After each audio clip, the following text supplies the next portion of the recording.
Oi, oi, oi, gente, tudo bem? Voltamos com o nosso estudo.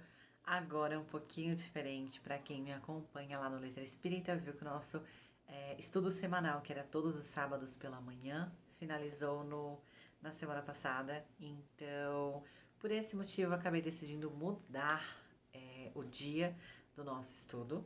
Agora será sempre aos sábados e todo sábado, não mais quinzenalmente, às 21 horas, às 9 horas da noite, onde nós iremos dar continuidade a todo esse trabalho de estudo da obra Memórias de um Suicida, de Ivone do Amaral Pereira.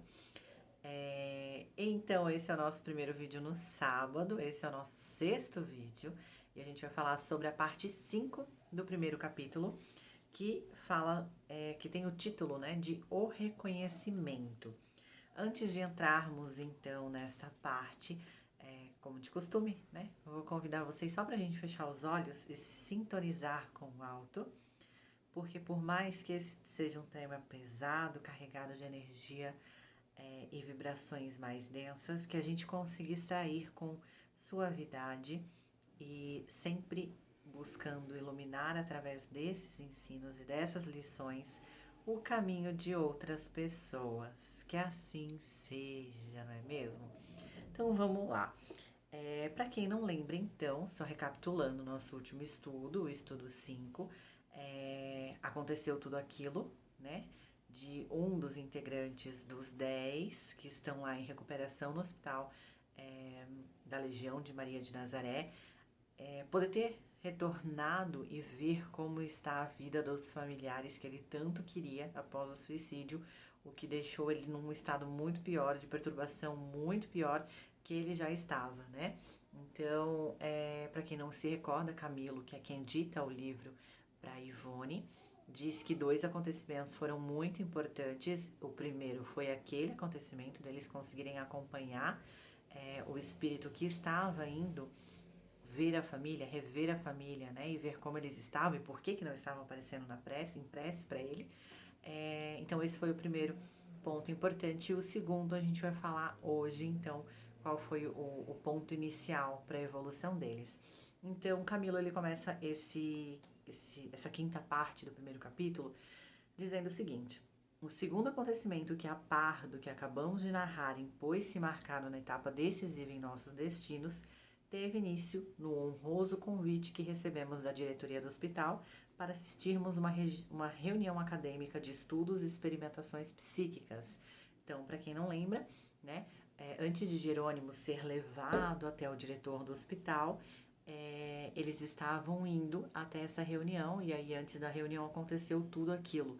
O que pra gente, né, levaria um tempo muito longo, o tempo na espiritualidade passa de forma diferente, então em um curto período de tempo ele teve toda essa experiência. Teve a experiência de conhecer o diretor do hospital, de pedir para ele, teve a experiência de ir rever os familiares e retornou, né? E aqui fala, né, que o Jerônimo, então, que era o espírito que foi visitar os familiares, ele não quis o convite, como a gente estava comentando, ele não quis aceitar o convite.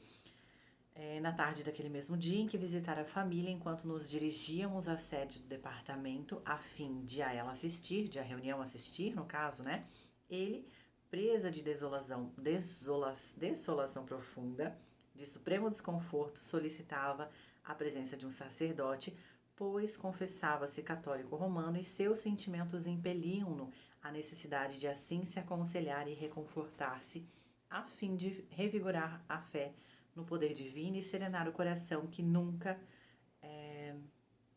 como nunca ele tinha se despedaçado. Então, após retornar, ele que era católico, ele que tinha uma ligação maior com essa religião, pediu um sacerdote para ele conseguir conversar e falar a mesma língua que ele, que foi a língua onde ele estava presente aqui enquanto encarnado, né? E a gente sabe que ao desencarnar a gente não se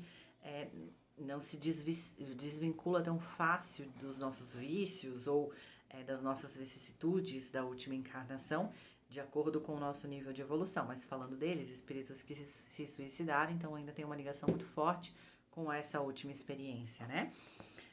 E aí Camilo continua dizendo que na legião dos servos de Maria e até mesmo nos serviços da colônia que nos abrigava, então no hospital e na colônia ao redor, né, existiam espíritos eminentes que em existências pregressas haviam envergado a alva sacerdotal, isso mesmo. Dentre vários que colaboraram nos serviços educativos do Instituto, aqui nos temos reportado, né, o hospital no caso, destacava-se o padre Miguel de Santarém, servo de Maria, discípulo respeitoso e humilde das doutrinas consagradas no alto do Calvário. E aqui Camilo continua dizendo que ele era diretor do isolamento, para quem não lembra. Tem o hospital em si, ele tem alguns núcleos diferentes, tem o manicômio, tem o isolamento. Então, dentro desses núcleos, ele era o diretor desse departamento do isolamento, né? E ele exercia métodos educativos severos, vindos do catolicismo. E é algo que pessoas ligadas a essa vertente religiosa têm uma familiaridade, né? Então, o que pra gente não é muito severo, são espíritos que já estão acostumados com a forma católica de impor a religião, e até para o próprio refazimento, e até para o próprio para o auxílio da própria evolução deles, eles acabam utilizando também desse método católico mais severo, de um Deus mais punitivo, né, que é a visão católica nos traz, acabam utilizando disso para conseguir auxiliar os espíritos. Então, por isso que eu sempre digo, toda religião ela é necessária, aqui no âmbito terreno e também no plano espiritual. Então, o Camilo ele continua dizendo que ele era um espírito, né, o diretor do isolamento, Miguel de Santarém, que em seus domínios ele tinha individualidades recalcitrantes, prejudicadas por excessivos prejuízos terrenos ou endurecidos no preconceito insiduoso e nas mágoas muito ardentes do coração. Então ele, mais não punitivo, mas mais severo, utilizava, né, desses espíritos que tinham uma alma mais rígida, né, um nível de evolução ainda inferior, independente do suicídio ou não, utilizava desse método para conseguir auxiliar esses espíritos, tanto que eram espíritos que iam até o isolamento. Portador de inexcedível paciência, um mentor adequado aos internos do isolamento, né? E como o próprio espírito, né, acabou pedindo para ter um sacerdote a auxiliá-lo, a espiritualidade já uniu o útil ao agradável, né? Então, o sacerdote que ele queria, o melhor que tinha, era diretor do isolamento, já encaminhou Jerônimo para lá, então, né? Irmão Teócrito, que quem não lembra é o diretor de toda a instituição, de todo o hospital, entregou o penitente Jerônimo a esse obreiro devotado, certo de sua capacidade para resolver os problemas de tão espinhosa natureza. Jerônimo de Araújo Silveira se transferiu para o isolamento, e desse dia em diante perdemos de vista o pobre comparsa de delito. Um ano mais tarde, isso a referência ao nosso tempo terreno, porque sabemos que o tempo lá passa de forma distinta. Um ano mais tarde, no entanto, tivemos a satisfação de reencontrá-lo no dia imediato ao da nossa internação, aqui já contando uma outra parte, né? No dia mesmo que eles já entraram na instituição, no hospital, no Magno Instituto do Astral, passamos a ser diariamente levado aos gabinetes clínicos psíquicos, onde era ministrado um tratamento magnético muito eficiente, pois dentre alguns dias já nos podíamos reconhecer mais confortados e racionando com maior clareza, gradativamente fortalecido como se tônicos revivificadores ingeríssimos por meio das aplicações a que nos submetiam. Aqui eu quero fazer uma pausa para quem não se recorda, no último vídeo, no último estudo, Jerônimo, como ele era um espírito ligado ao catolicismo, ele não acreditava e ele não queria esse tipo de tratamento psíquico, né, que era um tratamento de fluido com passes, era algo que ele não estava aceitando, por isso mesmo ele pediu para ver o diretor-geral do hospital e visitar os familiares, porque achava ele que vendo os familiares ele iria conseguir se refazer de uma forma mais fácil, lei do engano, né? E continuando aqui, os espíritos então, eles iam para tais gabinetes e eles eram encaminhados todas as manhãs pelos amáveis enfermeiros, Eles entravam em grupo de 10, eles eram divididos em grupos de 10, nas antecâmaras, aliás, rodeada de pequenos bancos estofados, nos quais esperaríamos durante curto espaço de tempo. E aqui é o tratamento onde eles faziam desde o início que eles chegaram. Era um tratamento parecido com o que hoje a gente encontra em termos de passe em centros espíritas, utilizando o fluido magnético, onde é como quase que se fosse um passe, né? Só que, obviamente, assim, uma forma ainda que a gente não conseguiria compreender, porque lá eles não têm o olho físico, o corpo físico que limita, então lá eles conseguem ver e sentir as coisas de forma diferente do que a gente sente e vê aqui, né? Ele fala aqui, Camilo, notávamos que existiam várias dependências como essa ao longo, né? Eram várias salas que eles viam com várias portas e salas como essa, então era um corredor grande com muitas salas, impregnando de fosforescência azuladas, então ainda imperceptíveis à nossa capacidade espiritual. 6 varões hindus esperavam os pacientes concentrados no caridoso mandato. Então eles ficavam os 10 com 6 médicos hindus, que nós já sabemos que são os médicos hindus, que vêm com essa vertente ocidental, né, trazer o refazimento a esses espíritos. E eles achavam muito estranho os tratamentos dos hindus, porque, óbvio, como eles ainda estavam muito apegados à matéria, o próprio tratamento em si já era diferente para ele. Um tratamento feito por hindus era muito diferente, porque na encarnação deles, desses espíritos que se deu em Portugal, na sua maioria, eles não tinham contato com essa cultura, ou essa cultura, né, lá do Oriente. Então, como eles não tinham esse contato, eles achavam tudo muito estranho, era algo que eles não conheciam. Aí junta a própria cultura que os hindus traziam com o tratamento espiritual, que é comum nos hospitais da espiritualidade, que eles também não conheciam, porque eles só conheciam a medicina terrena, era tudo muito estranho, né? E aí, Camilo, né, óbvio, gente, aqui eu me limito muito a trazer pequenos trechos para a gente não se delongar muito. E aí eu trago as informações mais importantes, mas para quem gosta de literatura, Camilo, eu já falei isso, é brilhante na sua escrita. Eu sou apaixonada na escrita dele depois de ler esse livro, e ele traz de forma muito rica os detalhes, né?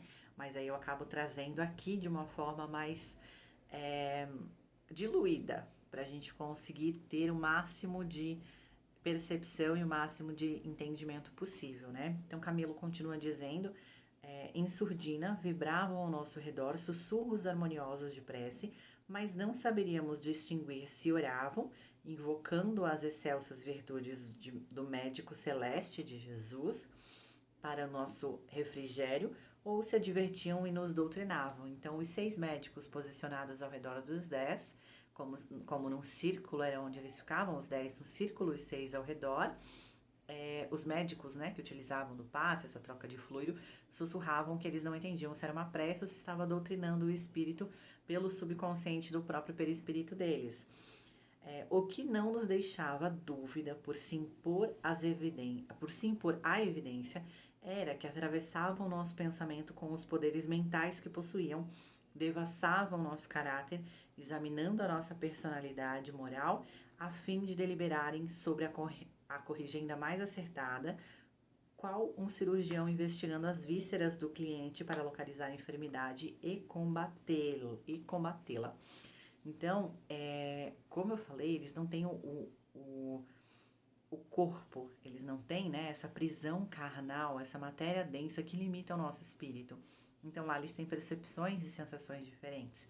Dentre elas, eles conseguiam sentir que os espíritos entravam no pensamento, e para a gente já ter isso como lição, espíritos superiores, né, com um nível de evolução superior, conseguem saber exatamente o que estamos pensando.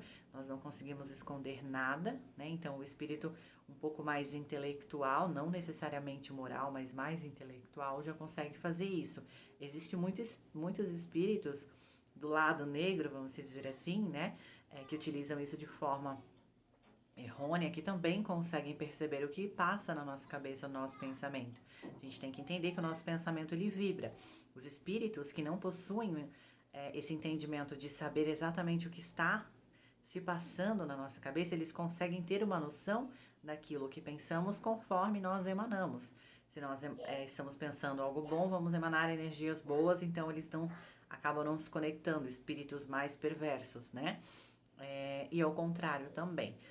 Então eles ali conseguiam sentir que os espíritos, os médicos estavam ali auxiliando e estavam através dessa simbiose de pensamento conseguindo ver quais eram não seriam defeitos, mas as tendências negativas que eles carregavam dentro da moralidade que possuíam, cada qual com a sua personalidade, suas experiências diferentes. Então, se eram 10 numa sala, os 6 médicos entravam no íntimo de cada um e conseguiam perceber onde agir e como agir para auxiliar a evolução moral de cada indivíduo. Claro que existem os tratamentos que são genéricos, né, a todos, que todos precisam passar, como o que a gente vai ver um pouco mais adiante a reunião, mas também existem os tratamentos que são mais individuais, de acordo com cada tendência que cada um possui, que cada um carrega, né?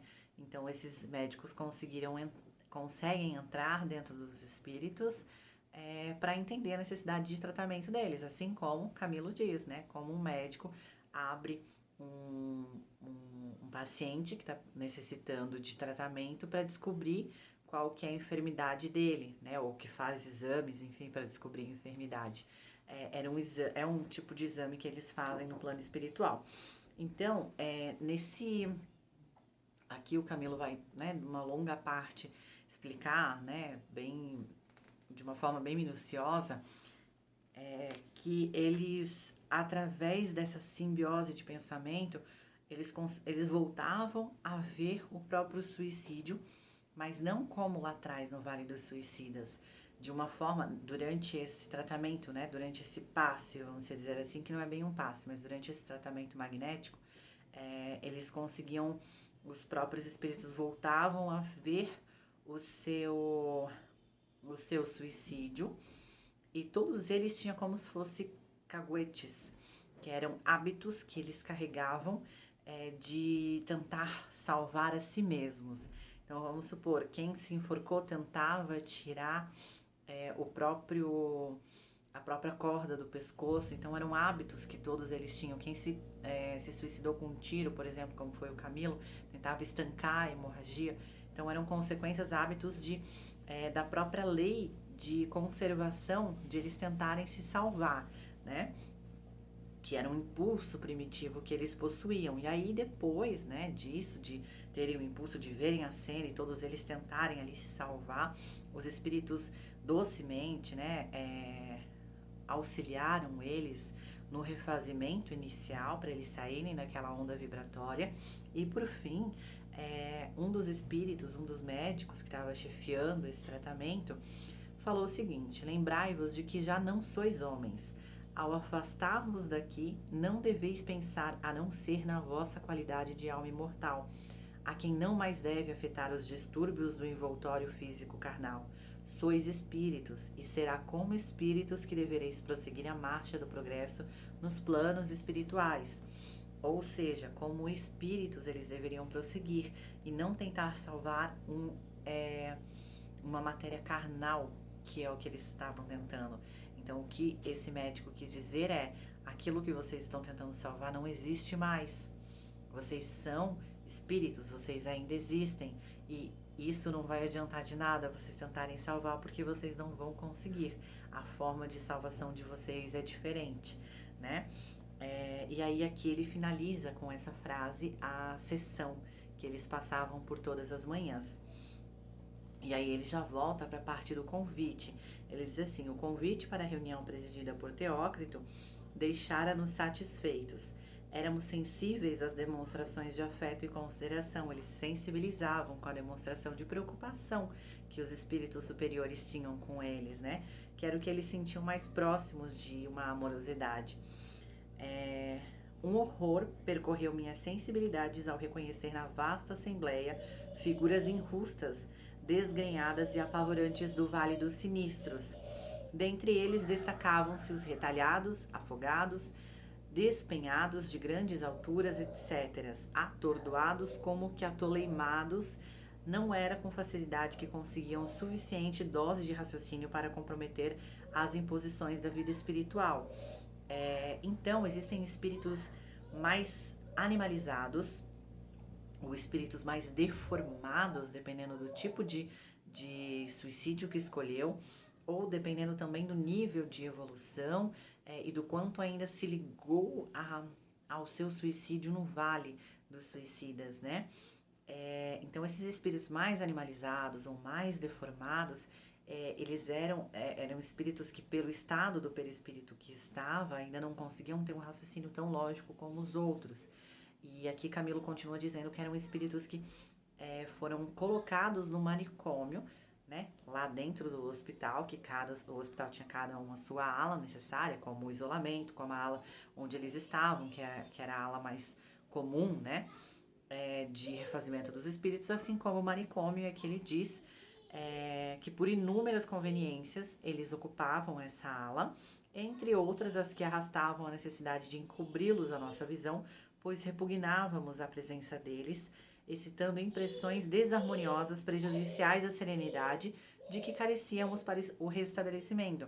Então, como eles ainda estavam muito ligados à matéria, como eram espíritos muito inferiores, esses suicidas, que os viam e achavam repugnante aquela visão, para não ter uma onda vibratória muito pesada, ou para não acontecer nada onde a espiritualidade, que era em menor número às vezes, dependendo do local, um exemplo, né, a cada 10, a gente já viu lá atrás, a cada 10 pacientes tinham 2 enfermeiros para cada paciente. Então, se esses pacientes todos se entrassem numa onda vibratória negativa, seria um trabalho muito árduo da espiritualidade que lá estava trabalhando, conseguir amenizar essa vibração, conseguir fazer com que todos se acalmassem, conseguir fazer com que todos retornassem a um estado sereno. Ia ser um trabalho muito grande. Então, eles separavam esses espíritos mais animalizados, esses espíritos mais despedaçados, como diz Camilo, né? Para não ter esse contato. Mas ainda assim, nessa assembleia, que era em torno de 200 espíritos assistindo, todos eles estavam lá reunidos. E aí, continuando Camilo, diz que eles entraram em um vasto salão e ali eles distinguiram entre muitos outros enfermos que, como nós, haviam sido requisitados a essa reunião, né? Observando os antigos companheiros no Vale das Trevas, vi que se esforçavam, como nós mesmos vínhamos tentando de alguns dias, para corrigir os feios caguetes já mencionados, né? Aqueles caguetes de tentar estancar o sangue ou tentar tirar a corda, tentar se salvar, né? Salvar o corpo. No hospital eram proibidos as rábicas convulsões do Vale do Sinistro e chorar nas desesperadoras aflições com que para trás havíamos chorado, era destapar a comporta das torrentes das agonias que a caridade sacrossanta de Maria minorava por intermédio do desvelos de seus servos. O que isso quer dizer? Como eu mencionei, lá são poucos trabalhadores comparado com os espíritos que precisam se refazer, com os espíritos que estão lá presos, né? Porque eles são, querendo ou não, presidiários suicidas, mas com os espíritos que estão lá, né? Precisando do auxílio da espiritualidade. E por ser menor número, a forma como eles faziam no Vale dos Suicidas, o choro que eles tinham muito forte no vale, onde um entrava no desespero, era uma egrégora muito grande de desespero, porque um estava chorando aqui, o outro lá, um berrando aqui, um outro berrando lá, então virava uma egrégora muito forte. Então o choro desesperado, como eles tinham no Vale dos Suicidas, ele era proibido.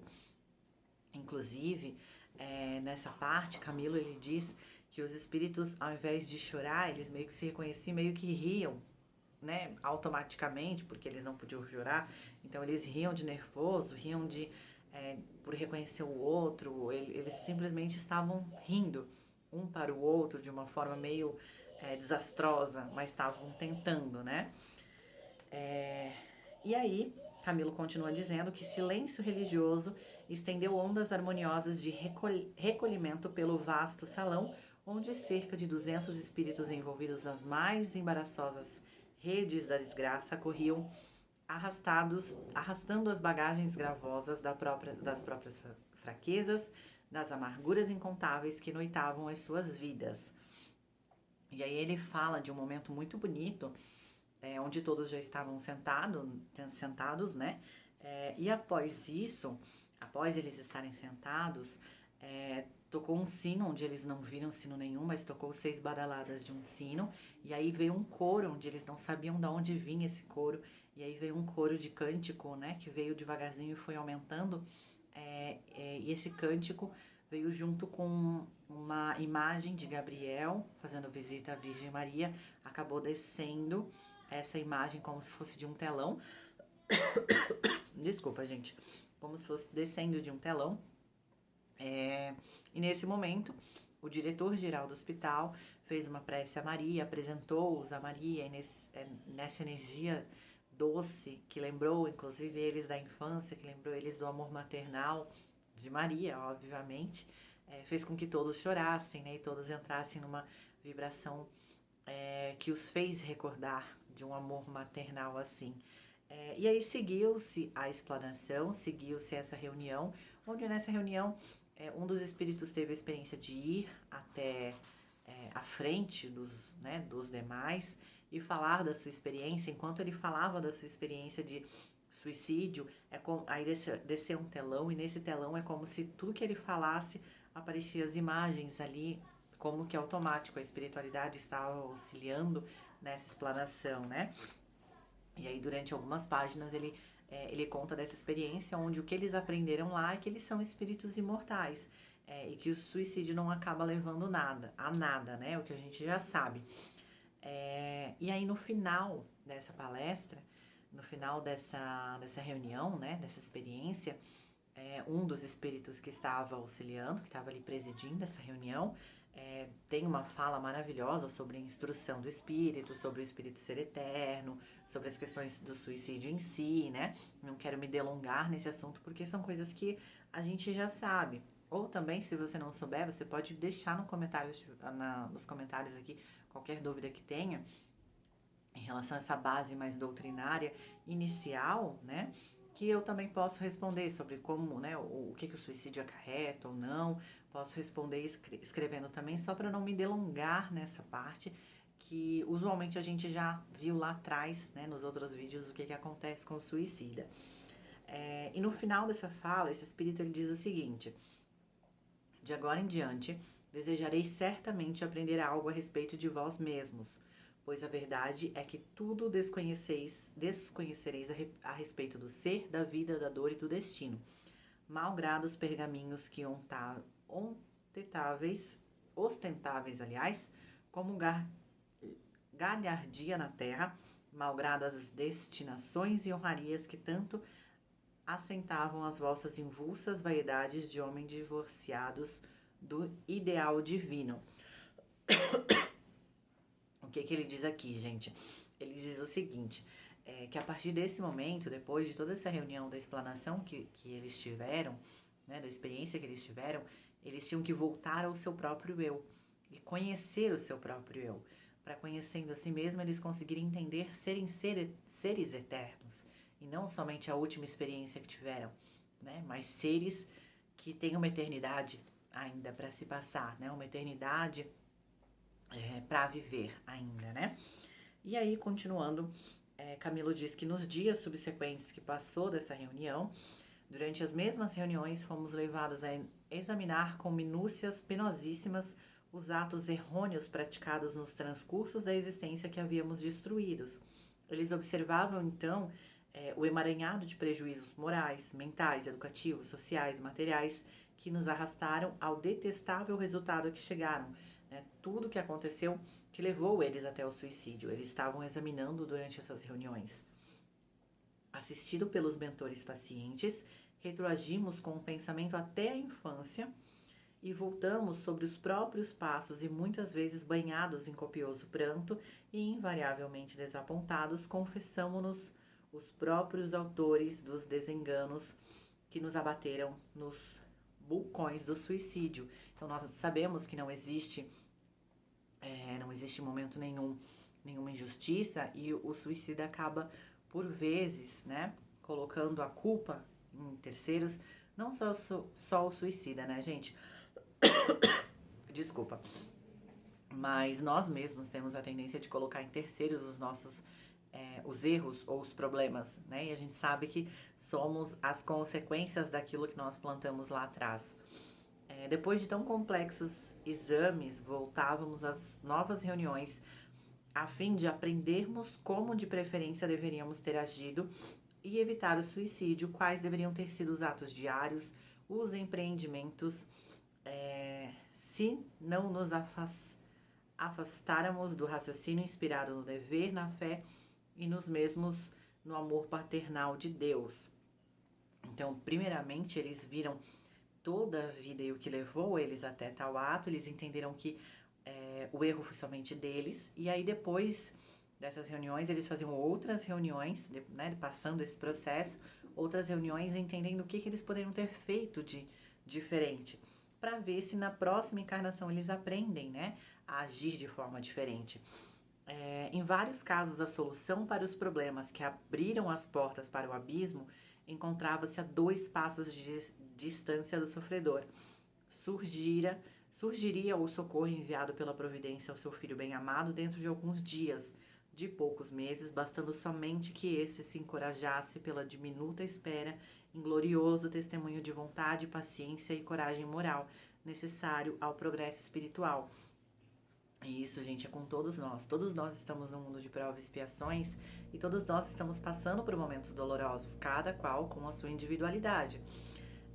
E às vezes a gente acha que chegou no limite, né?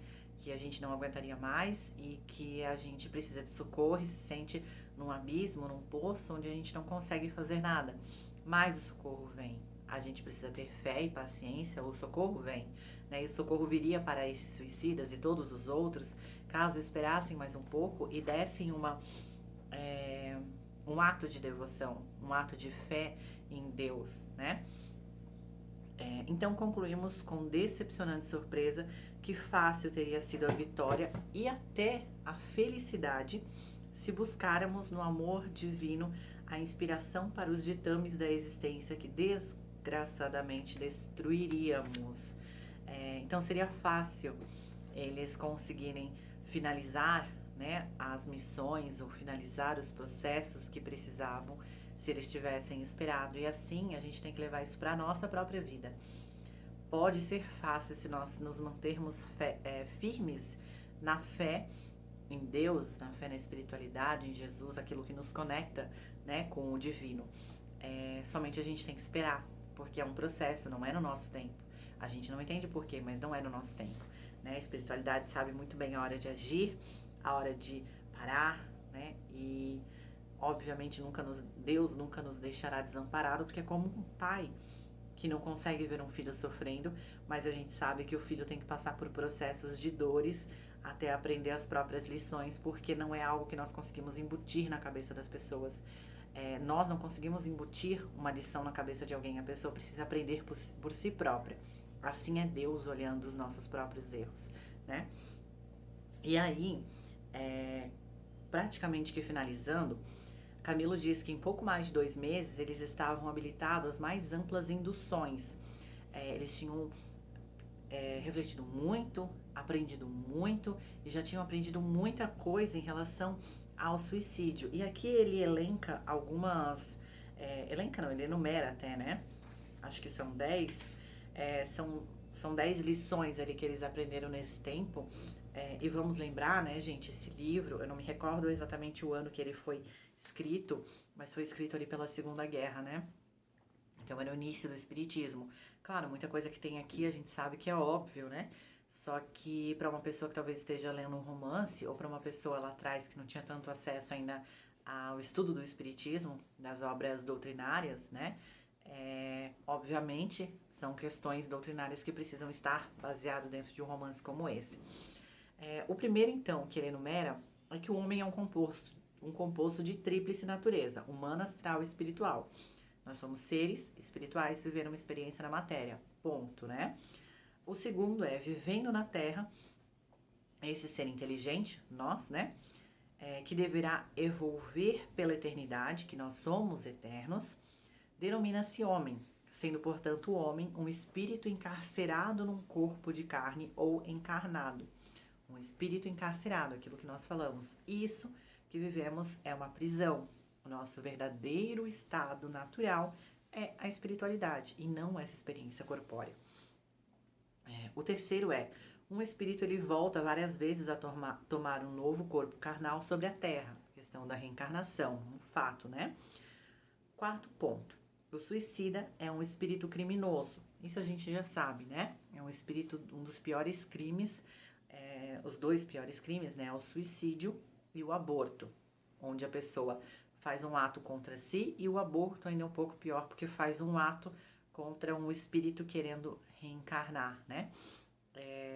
Por uma questão própria de egoísmo. Então, são dois crimes que são muito penosos pela espiritualidade. O outro ponto, o quinto ponto, é de que o espírito de um suicida voltará a novo corpo terreno em condições muito penosas de sofrimento.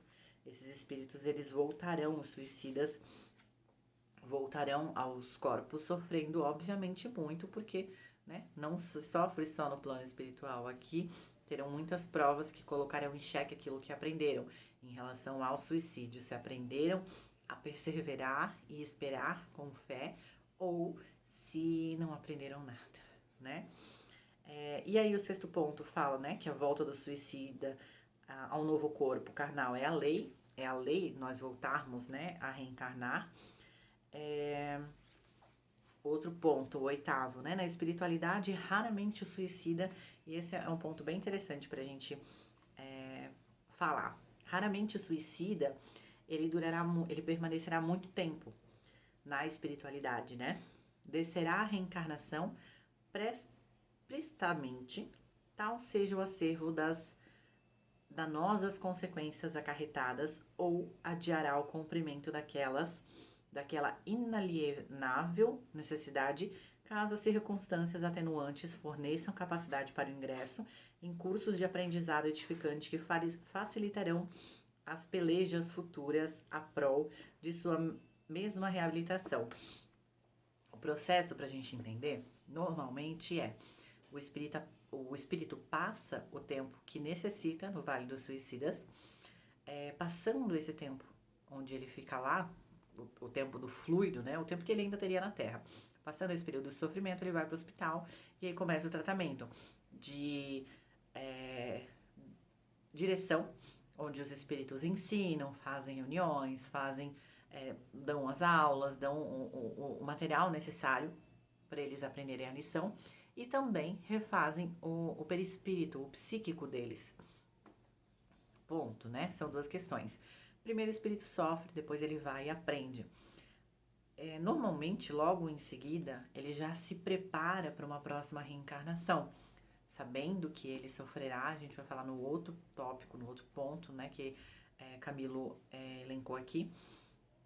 Ele sofrerá bastante, mas normalmente ele acaba já sendo direcionado à reencarnação para suportar esse sofrimento, né, para suportar o que ele precisa suportar.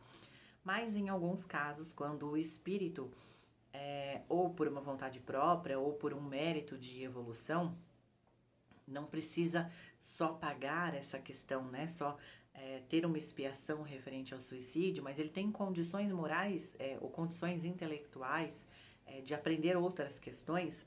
Ele talvez possa ser direcionado a uma outra colônia, ou ficar nessa mesma colônia, ser direcionado a outros estudos, onde ele aprenda ainda mais para conseguir colocar em prática na evolução que tem aqui. Um exemplo, gente. Vamos supor um espírito que cometeu suicídio, mas ele por si só não quer comprometer-se apenas com a expiação daquilo que ele cometeu para consigo mesmo, mas ele quer montar algum trabalho na Terra para auxiliar espíritos suicidas, certo? Então é o espírito que vai estudar um pouco mais. Ele vai ter uma necessidade de ser direcionado a outros lugares, pode ser dentro da mesma colônia ou não, mas ser direcionado a lugares e estudos que o auxiliem nesse processo. Então, é um exemplo só de outras questões que podem ser, né?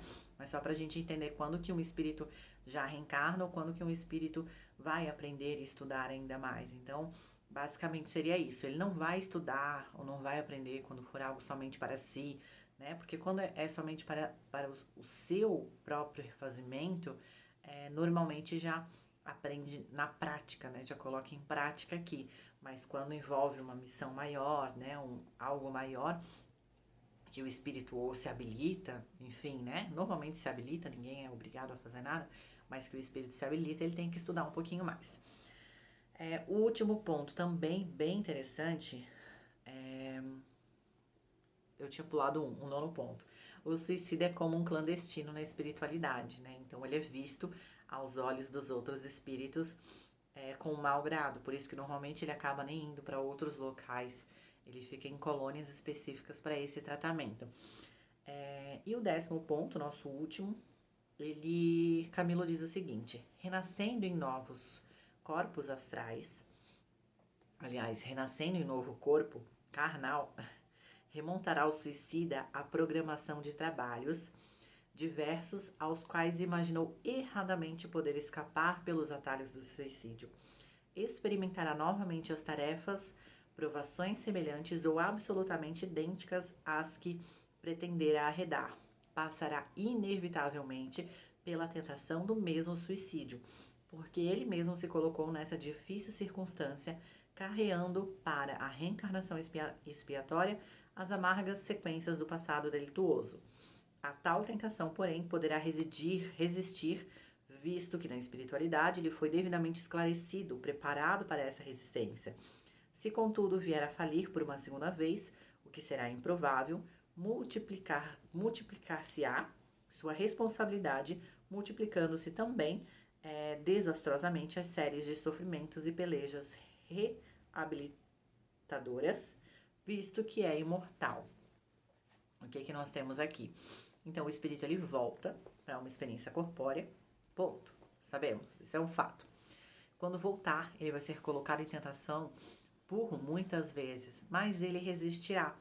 Um espírito que passou por um tratamento na espiritualidade, né, em si, um hospital como esse, é difícil um espírito que caia em tentação pela segunda vez, né? E aí a gente já consegue ter uma noção do tanto de pessoas deprimidas, do tanto de pessoas que às vezes até tentam, e do tanto de pessoas que talvez a gente conheça ou não, que passam por momentos depressivos, não momentos depressivos talvez, mas por momentos difíceis, que até acham que esse é um caminho, que o pensamento passa na cabeça alguma vez, mas não conseguem fazer isso.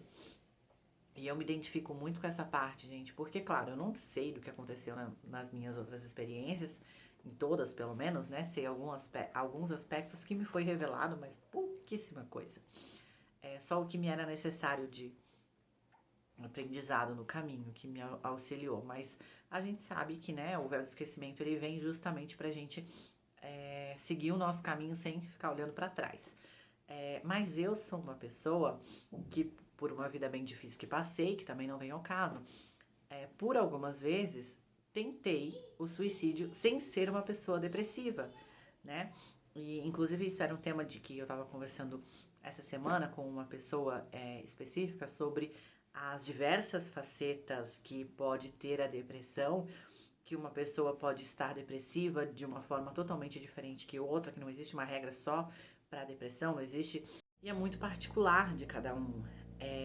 O que eu acabo dizendo que eu me identifiquei com essa parte é que por algumas coisas que eu acabei vivendo na minha vida, esse pensamento passou pela minha cabeça, mas são pensamentos que só passam, né?